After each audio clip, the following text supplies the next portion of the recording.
Здравейте, приятели! Ние продължаваме да продаваме. Но само искам да кажа, че в първата част не мога да включа коментарите, затова за поръчките може да пишете в втора част и може би в трета, как тази част, защото в първа част сложих, за да могат да се включат, но не са се включили. И сега ще ви покажа какви неща сме изработили други и ще ви покажа поръчките и ще ви покажа манистата, които имаме и високите. Като утре ще кача един дълъг влог, може би ще го кача други ден, като утре ще го заснема.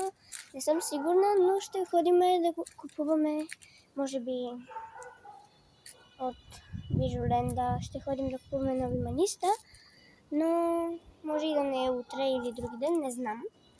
Сега ще ви ги покажа. Като започваме първо от моите, след това ще покажа на Янина. Приятели, първо ще започнем от на Янина, след това от моите, след това на Янина. Не знам дали го казах, защото без да искам точно да се обяснявам, кога съм забравила да снимам. Но мисля, че го казах, но все пак го повтарям за всеки случай. Ще покажа първо манистата, които имаме, след това висулките и след това поръчките. Ето това са моите топченца, като ето тези са на Янина. Чакайте да ги отворя. Принципно моите са почти същите, но да. Ето, моите са ето такива, а нейните ето такива. Сега висулките. Имам тук буквички, най-различни неща, портокалчета. Това са за обиците и герданите.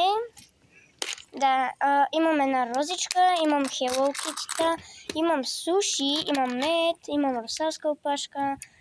Ето такава, мисля, че е зайче или кученце, не знам.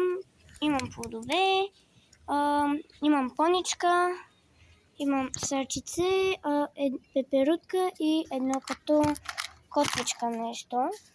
Ето. Таките. Имам един сладолет, но на него му падна котичката, която е за такова, за служи. Имам готови пръстени, но да. Имам кученце, имам морски звезди, кончета и най-различни други морски неща. Ето това са и на Янина. Тук има плодове, Hello Kitty, други такива, като моите общо взето.